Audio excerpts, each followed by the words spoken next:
Hello everyone, मैं हूं अभिषेक पाल और आज हम स्टार्ट करने लगे हैं एप्लीकेशन जिसका नाम है पावर पॉइंट प्रेजेंटेशन। अब प्रेजेंटेशन बनाना बहुत इंपॉर्टेंट टूल होता है। नॉर्मली अगर आप किसी भी चीज़ को, अपने किसी भी कंटेंट को यूज़र के सामने या व्यूअर्स के सामने डिस्प्ले कराना चाहते हो तो आपको प्रेजेंटेशन की सबसे ज़्यादा ज़रूरत होती है।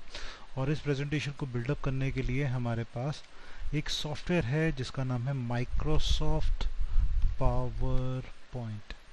इस पावर पॉइंट के अंदर या माइक्रोसॉफ्ट पावर पॉइंट के अंदर हम अपनी चॉइस का प्रेजेंटेशन बना सकते हैं। हमें किन चीज़ों को या किन फीचर्स को अलग से हाईलाइट करना है, डिस्प्ले कराना है यूज़र के सामने, वो हम डिस्प्ले करवा सकते हैं और अपनी चॉइस के अकॉर्डिंग यूज़र को समझा सकते हैं कि एक्चुअल में हम क्या दिखाना चाह रहे हैं। और ये सारा काम हमारे पास परफॉर्म करके देता है प्रेजेंटेशन के थ्रू, जिसको हम बोलते हैं माइक्रोसॉफ्ट पावर पॉइंट। तो पावर पॉइंट बनाने के लिए जैसे आप पावर पॉइंट एप्लीकेशन ऑन करोगे तो आपके पास कुछ इस तरीके का स्क्रीन व्यू होगा।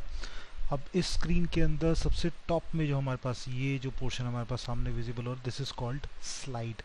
अब उसी स्लाइड का एक मिनिएचर पार्ट हमारे पास थंबनेल के फॉर्म में यहाँ पे शो कर रहा है। और जब भी मैं कोई भी प्रेजेंटेशन शुरू करूँगा, जब भी मैं एक ब्लैंक प्रेजेंटेशन ऑन करता हूँ तो प्रेजेंटेशन के ब्लैंक फॉर्मेट में मेरे पास ये स्लाइड का स्टाइल आता है जिसमें आता है टाइटल और सब टाइटल ऐड करने का ऑप्शन। दैट मीन्स हम इसको बोल सकते हैं ये हमारा पहला स्लाइड है, टाइटल स्लाइड। अब इस टाइटल स्लाइड के अंदर मुझे जो भी टाइटल देना है, लाइक मैंने यहाँ पे लिखा वेलकम और उसका सब टाइटल दिया लाइक प्रेजेंटेड बाय, अपना ही नाम लिख देता हूँ मैं यहाँ पे, तो presented by Abhishek Paul.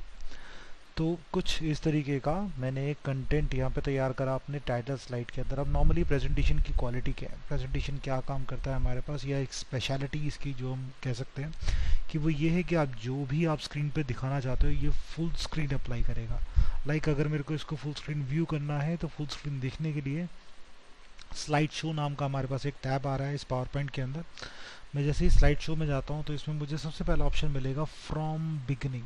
From beginning का मतलब है प्रेजेंटेशन में जितनी भी स्लाइड्स हैं, जितने भी ऑप्शन हैं, उन सबको शुरू करेगा, लेकिन पहली स्लाइड से लेकर आखिरी स्लाइड तक। तो पहली स्लाइड से शुरू करने के लिए फ्रॉम बिगिनिंग पे मैं जैसे ही क्लिक करूँगा तो ये प्रेजेंटेशन को स्क्रीन पे लॉन्च कर देगा फुल स्क्रीन, और दिखा रहा है सी वेलकम, और नीचे शो कर रहा है प्रेजेंटेड बाय अभिषेक पॉल।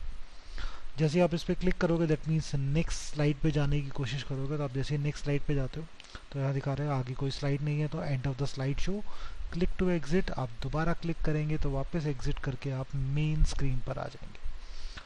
ठीक है, तो बहुत इजी तरीका। आप इसको फ्रॉम बिगिनिंग शुरू करने के लिए हमारे पास एक शॉर्टकट भी होता है, दैट इज कॉल्ड F5। तो जब आप F5 को प्रेस करोगे तब भी ये प्रेजेंटेशन को लॉन्च कर देगा।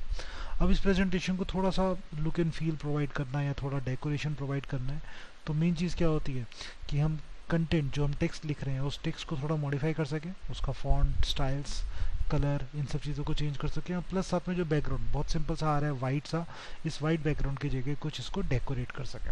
और ये दोनों काम करने के लिए हमारे पास सबसे पहले आता हूँ मैं यहाँ पे फॉर्मेट बदलने के लिए, तो मैं होम टैब पे आ रहा हूँ, टेक्स्ट को सिलेक्ट किया जो टाइटल आ रहा था मेरे पास, और इस टाइटल टेक्स्ट के जगह पे मैंने इसके फॉन्ट को बदल लिया अपनी चॉइस से, जो भी मुझे उसको फॉन्ट देना है। प्लस उसके साथ साथ मैं उसका साइज़ चूज़ कर सकता हूँ, जो भी मुझे उसका साइज़ प्रोवाइड करना है। मैं उस टेक्स्ट को कलर चूज़ कर सकता हूँ अपनी चॉइस के अकॉर्डिंग। प्लस इसके अंदर बोल्ड, इटैलिक, अंडरलाइन या शेडो, एक अलग ऐसा ऑप्शन जो नॉर्मली माइक्रोसॉफ्ट वर्ड में या माइक्रोसॉफ्ट एक्सेल में नहीं होता, लेकिन यहाँ आपको पावर पॉइंट में मिलेगा, that is called text shadow. तो इसके बैकग्राउंड में एक छोटी सी हल्की सी शेडो प्रोवाइड कर देगा। ठीक है, जिससे थोड़ा टेक्स्ट उभरा हुआ सा लगता है, बाहर को आता हुआ नज़र आता है। ऐसे ही मैं दूसरे टेक्स्ट के लिए भी चूज़ कर रहा हूँ, तो मैंने दूसरे टेक्स्ट को सिलेक्ट किया, उसका भी फॉन्ट बदल लिया थोड़ा सा, इसको मैंने बोल्ड कर दिया, शेडो कर दिया, और टेक्स्ट का कलर मैंने बदल दिया ब्लू के अंदर, और टेक्स्ट साइज को भी थोड़ा सा बढ़ा देता हूँ। ठीक है, ताकि जब मैं प्रेजेंटेशन को व्यू करूँ, अगेन मैं F5 करूँगा तो प्रेजेंटेशन व्यू होगा, तो व्यू करने पर थोड़ा सा लुक वाइज डिफरेंट लगेगा, जो नॉर्मल टेक्स्ट से थोड़ा सा अलग लग रहा है। अब इसी के साथ साथ मैं इसके बैकग्राउंड को, जो कि बहुत सिंपल सा आ रहा है, वाइट सा आ रहा है, तो मैं इसको चेंज करना चाहता हूँ। तो end of the slide show और क्लिक टू एग्जिट। मैं बाहर आता हूँ वापस दोबारा से, और अब की बार मैं इसके बैकग्राउंड को बदलना चाह रहा हूँ। तो बैकग्राउंड बदलने के लिए जो हमारे पास स्लाइड का पोर्शन आता है, उस स्लाइड के किसी भी खाली एरिया के अंदर मैं राइट क्लिक करूँगा। राइट क्लिक करने पर मेरे को एक ऑप्शन मिलेगा फॉर्मेट बैकग्राउंड। मैं इस फॉर्मेट बैकग्राउंड को चूज़ करूँगा। फॉर्मेट बैकग्राउंड में मेरे पास यहाँ पे फॉर्मेटिंग के टूल्स आ जाएंगे, जैसे कि सॉलिड फिल, ग्रेडियंट फिल। मैं अलग ग्रेडियंट कॉम्बिनेशंस चूज़ कर सकता हूँ जो कि अलग अलग शेड्स में आ रहे हैं। पिक्चर एंड टेक्सचर फिल आ रहा है, जो मैं पिक्चर उसके अंदर फिल करना चाहता हूँ या टेक्सचर फिल करना चाहता हूँ। पैटर्न फिल या फिर बैकग्राउंड ग्राफिक्स को छुपाना चाहता हूँ। तो मैं अभी चूज़ करूँगा लाइक सॉलिड फिल। तो सॉलिड फिल में एक पर्टिकुलर सॉलिड कलर मैं चूज़ करूँगा, लाइक जैसे अभी यहाँ पे ब्लू चूज़ हो रखा है, मैंने ब्लू की जगह पे सपोज ऑरेंज का एक शेड चूज़ कर लिया, जिसकी ट्रांसपेरेंसी को मैं कम ज़्यादा कर सकता हूँ अपनी चॉइस के अकॉर्डिंग। तो मैंने यहाँ पे चूज़ करा, तो वैसा ही बैकग्राउंड अप्लाई हो जाएगा। ग्रेडियंट फिल में एक से ज़्यादा कलर मैं चूज़ कर सकता हूँ, तो एक से ज़्यादा कलर कितने कलर मुझे ऐड करने हैं वो मैं चूज़ कर सकता हूँ। लाइक अभी यहाँ पे वाइट से शुरू हो रहा है, ब्लू पे जा रहा है, देन अगेन ब्लू, और लास्ट थोड़े से डार्क ब्लू पे जा रहा है। तो मैंने वाइट की जगह पे चेंज करा कलर। कलर चेंज में मैंने चूज़ कर लिया कि ये होना चाहिए सपोज येलो, और थर्ड पोजीशन पे मैंने यहाँ पे चूज़ करा कि इसका कलर होना चाहिए कुछ डार्क ब्लू। सॉरी, मेरा कलर कॉम्बिनेशन बहुत बुरा है, आप अपनी चॉइस से कुछ अच्छा कलर कॉम्बिनेशन कर सकते हो। मैं सिर्फ एग्जांपल के लिए आपको दिखा रहा हूँ कि आप किस टाइप से अपने कलर कॉम्बिनेशंस को पिक कर सकते हैं। तो आप अपने कलर को सिर्फ पिक करेंगे, चूज़ करेंगे, और जैसा वेरिएशन आप उसके अंदर अप्लाई करना चाहते हो। ओहो, थोड़ा ज़्यादा ही वाहियात होता जा रहा है ना। तो चलो एनीवेज, मैं अभी फ़िलहाल इस टाइप के ग्रेडियंट फिल चूज़ कर रहा हूँ, जो कि अभी एक स्ट्रेट लाइन में आ रहे थे लीनियर फॉर्म के अंदर। मैं चूज़ करता हूँ रेडियल, तो यही स्टाइल रेडियल सर्कुलर फॉर्मेट में आ जाएगा। जिस सर्कल का मैं स्टाइल चूज़ कर सकता हूँ कि फ्रॉम सेंटर आना चाहिए या किसी एक कॉर्नर से होना चाहिए। या अगर मैं चूज़ करता हूँ रेक्टेंगुलर, तो रेक्टेंगुलर फॉर्म में आ जाएगा। रेक्टेंगल में भी मैं डायरेक्शंस चूज़ कर सकता हूँ अपनी चॉइस के अकॉर्डिंग। या अगर मैं चूज़ कर रहा हूँ पाथ, तो एक पर्टिकुलर पाथ में इसके अंदर चूज़ कर सकता हूँ। अब ये प्रीसेट ग्रेडियंट्स में आ रहा है, या फिर हमारे पास कुछ बने बनाए ग्रेडियंट्स भी हैं, मैं उनको चूज़ कर सकता हूँ अपनी चॉइस के अकॉर्डिंग, जो भी मुझे ठीक लगे, जो कि मुझे मिलेगा ग्रेडियंट फिल के अंदर। ऐसे ही मेरे पास एक और चॉइस है पिक्चर या टेक्सचर अप्लाई करने की। या टेक्सचर्स हमारे पास ऑलरेडी प्रीडिफाइंड हैं इसके अंदर, तो मैं जो भी टेक्सचर चूज़ करूँगा वो बैकग्राउंड टेक्सचर में कन्वर्ट हो जाएगा। या फिर कोई इमेज मैं इसके बैकग्राउंड में रखना चाहता हूँ, तो लेट्स से मेरे पास कोई ऐसी इमेज जिसको मैं बैकग्राउंड में रखना चाहता हूँ, मैं उसको चूज़ करूँगा और वही प्रेजेंटेशन की बैकग्राउंड इमेज बन जाएगी। या फिर हमारे पास चॉइस है पैटर्न फिल।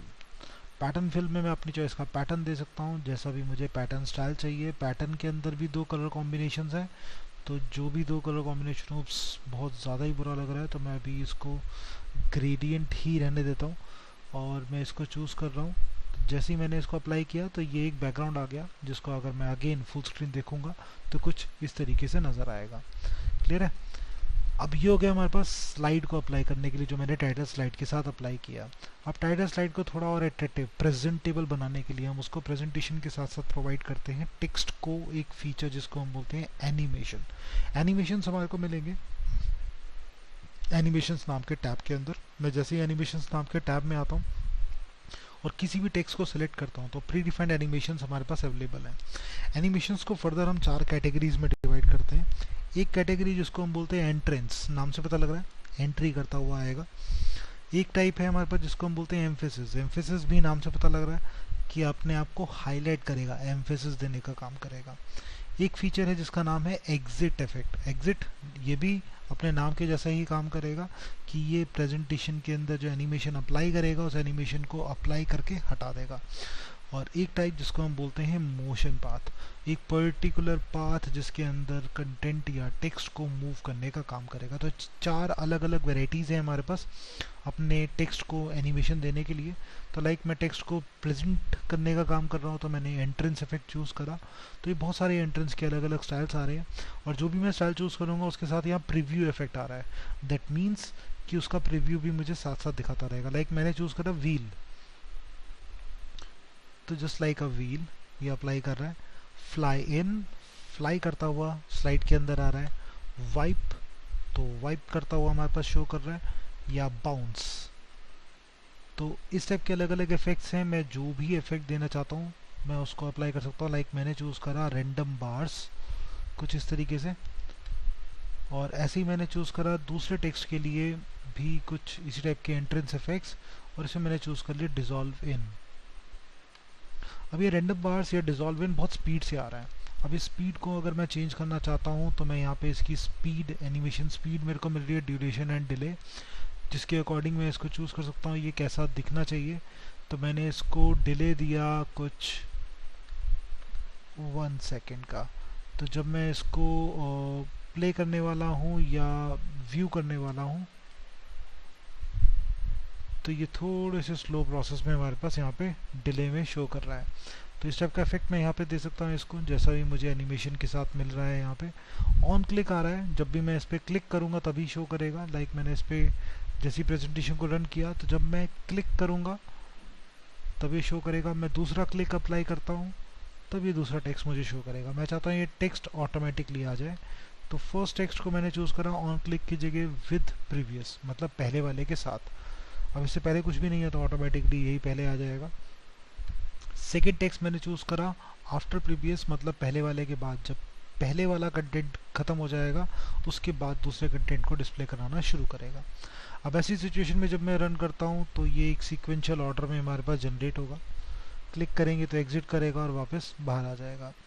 तो ये हमारे पास एक तरीका हुआ जिससे मैं टेक्स्ट को भी ऐड कर पा रहा हूँ, उसको डेकोरेट कर पा रहा हूँ और उसको एनिमेशन दे पा रहा हूँ। अब ऐसे ही काम मुझे दूसरी स्लाइड के साथ भी करना है। तो दूसरी स्लाइड इंसर्ट करने के लिए होम टैब के अंदर ही हमारे पास एक ऑप्शन है इंसर्ट न्यू स्लाइड। तो जैसे ही मैं न्यू स्लाइड पे क्लिक करूँगा, या शॉर्टकट है हमारे पास इसकी Ctrl+M, तो जैसे ही मैं इसको चूज़ करता हूँ तो न्यू स्लाइड के भी मेरे पास अलग अलग चॉइसेस हैं। जैसा अभी हमने चूज़ करा टाइटल स्लाइड, टाइटल और सब टाइटल था जिसके अंदर, या एक और टाइप है हमारे पास title in content. Default type है ये सेकंड स्लाइड का।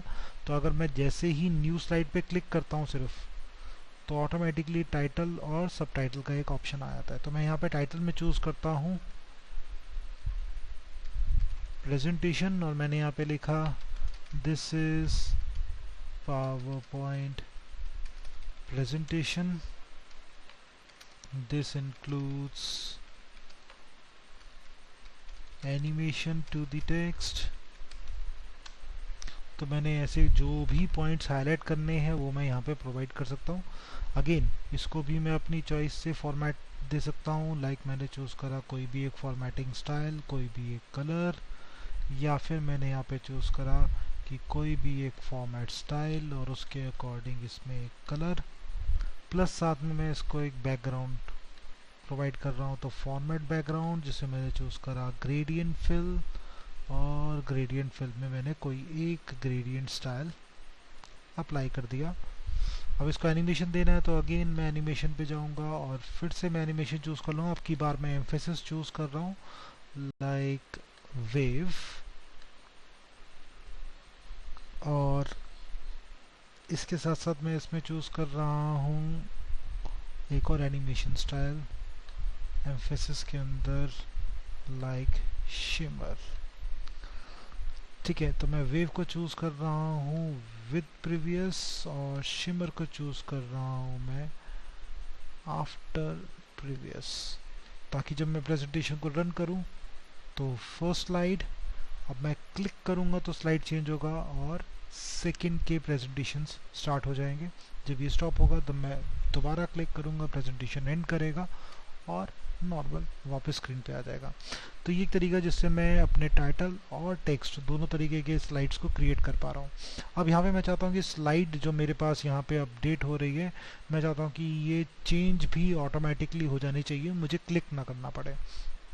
तो ऐसा करने के लिए मैं फर्स्ट स्लाइड के एंड पे ट्रांजिशन चूज़ करता हूँ, और मैं चूज़ करता हूँ ऑन माउस क्लिक, जो एडवांस स्लाइड में आ रहा था इसको ऑफ करके एक पर्टिकुलर टाइम पीरियड देता हूँ। सपोज मैंने इसको टाइम दिया 5 सेकेंड्स।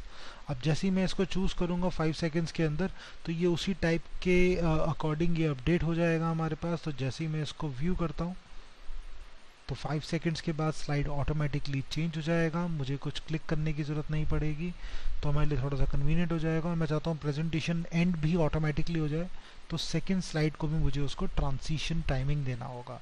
तो मैं वापस सेकंड स्लाइड पे चूज़ करता हूँ, ट्रांजिशन के अंदर टाइमिंग जो कि ऑन माउस क्लिक आ रही है, इसको हटा के आफ्टर 5 सेकंड्स चूज़ कर लेता हूँ। और अब जब मैं प्रेजेंटेशन रन करूँगा तो स्लाइड हमारे पास ऑटोमेटिकली चेंज हो जाएगा 5 सेकंड्स के अंदर। ये स्लाइड भी अपना प्रेजेंटेशन दिखाएगा और आफ्टर 5 सेकंड्स ये भी चेंज हो जाएगा, एंड हो जाएगा, और उसके बाद मैं एग्जिट कर सकता हूँ। तो ऐसे जितने चाहें हम उतने स्लाइड्स ऐड कर सकते हैं और जितना चाहें उसको एनिमेशन या स्टाइल दे सकते हैं अपनी चॉइस के according. This is the simplest form जिससे हम प्रेजेंटेशन को बना सकते हैं।